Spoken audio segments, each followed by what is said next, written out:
Nithyananda. This is Nithyananda bringing Swamiji's blessings to all of you. Today I'm going to talk about something that's been coming up in the media over and over again.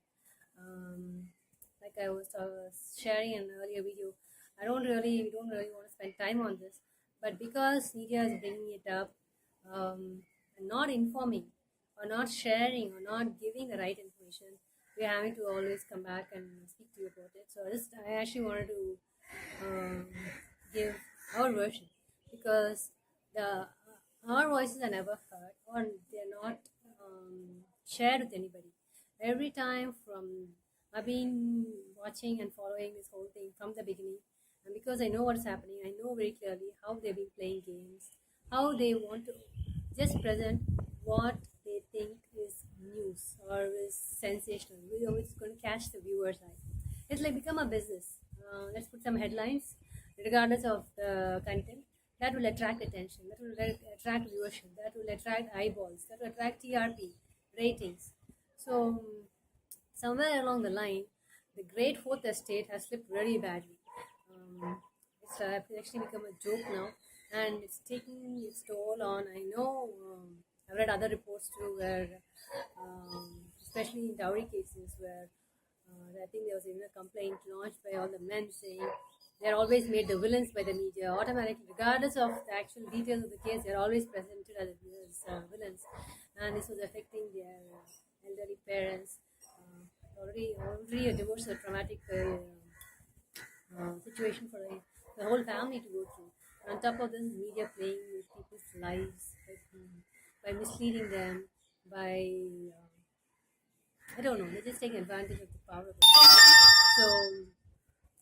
So and the same thing they have done with Swamiji also. Just because a few people planned for their own reasons. We'll be going through that in the next few videos to share what actually happened behind the scenes, which nobody wants to speak up, nobody wants to definitely know that the culprits are not going to own up to it. But even the media is supposed to represent both sides of the case. It's supposed to actually have it has so many guidelines. If you look at the guidelines they have written out for themselves, presenting both sides, verifying information before it is presented. None of that is happening. You always see what one side said, and there might be a one-liner saying something, but otherwise there's not really any proper reporting that's being followed by any of them. So I'm going to start at the beginning, and if you have any questions, please post them to the video. I'm not doing streaming because it's just not working with the live streams for some time, some technical issues. So while I work this out, so I'm going to be recording these videos and sharing them on Facebook and on YouTube, so you can post your comments and I will answer them. See, I do not know how many of you know anything about Swamiji, because there's so much that's been told that is so actually, regardless who a person is, to present anybody in such a way, the way it's presented, even if that's true, nobody will believe it. And being told so often, I will tell this again, a lie told 10 times becomes the truth. And this is the trick that media uses or has used, whether intentionally or not, I do not know.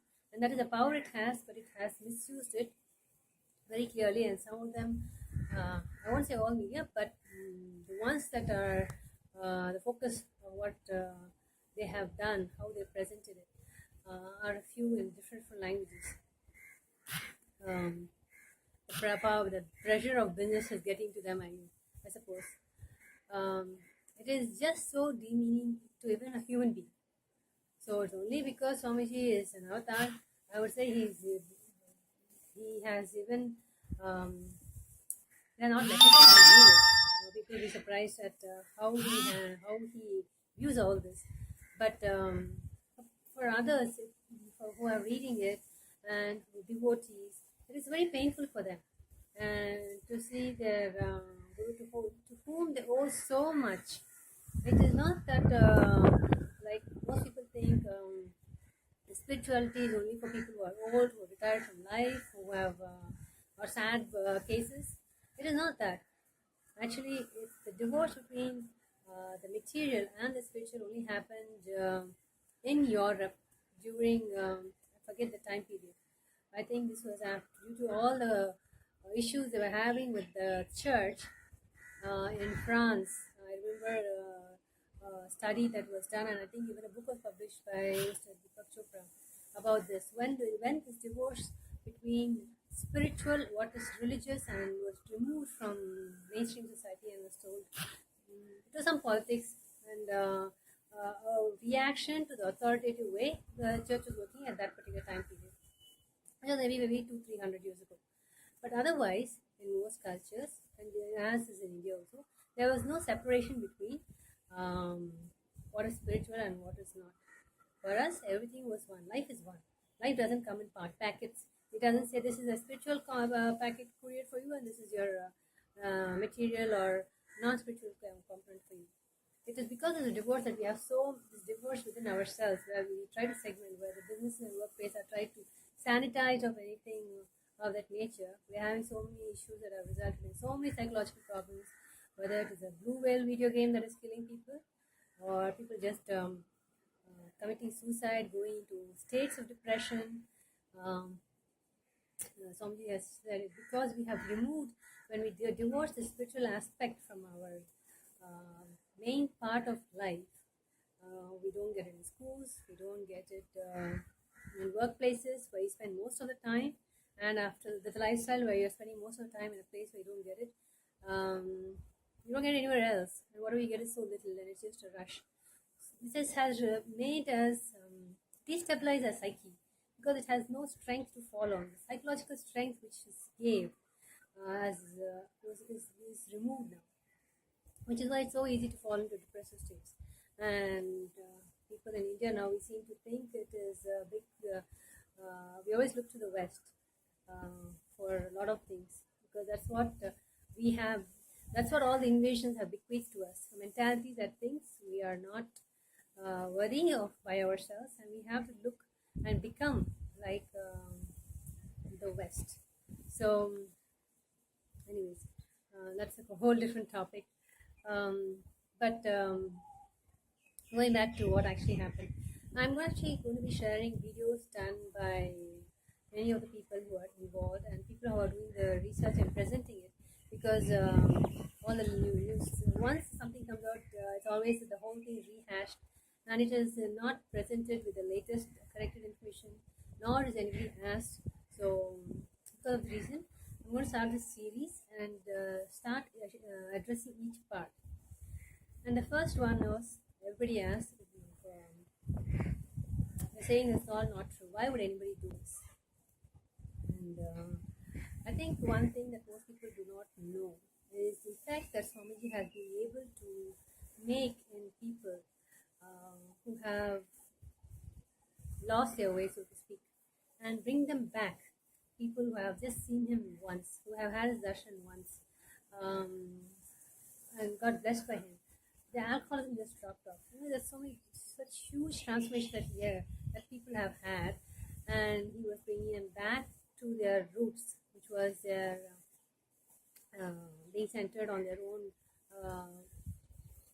foundation of what they are, the identity that we have, born Hindus, getting back to that, living it. So it is such a life affirmative culture and tradition that it automatically empowers you to, have you to be your best. So because Swamiji was reviving the authentic tradition, he was able to get a lot of people back. And this is one big shift that has happened in the population. So when you know what you know, and nobody can shake you, that makes you very less susceptible to being a prey to anybody. Nobody can take you for a ride. And so as a population, as a vote bank, or as any kind of a community body, you are less easily amenable to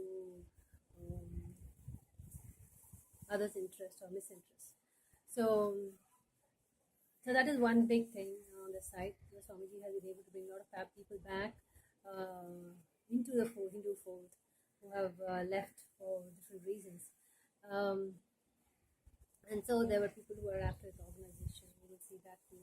People who were after, so different parties came together to work on this. some after properties. So yeah, we'll be sharing information so you can check it out for yourself. I'm not going to go into that level, that detail. So first thing question everybody asks is when this thing came out. Newspapers usually present it as Swami he was in hiding, he ran away. There was no such thing. Actually, March 2nd, when the video was released, March 2nd and 3rd, that was a time when Kumbh Mela was the time to leave for Kumbh Mela that was happening that year, I think in Haridwar, if I remember right now. And it was a pre-scheduled event that not only Swamiji but devotees are also supposed to go with him. Swamiji has done many such yatras where he takes people, shows them personally, shows them brings out all the significances, the spiritual significances and experiences that they're meant to have in those places. So, and he was visiting Kumbh Mela. He was not waiting for it to break down and be waiting for it and stop life for this nonsense that somebody was playing with. So, but how media presence or mispresence that this was happening, and a lot of such misstated intentionally because they could not get information. They just made it up because that is the level of people they work with. They assume that and they project the same thing on everybody else. So that generalization has just done so much harm over the years that now I do not know how they can undo it. So anyway, so that's why we are speaking here, and I will share a video in the next 6 months. I will be going into a little more detail. This is a long enough video, so I'm going to stop now, and I'll come back with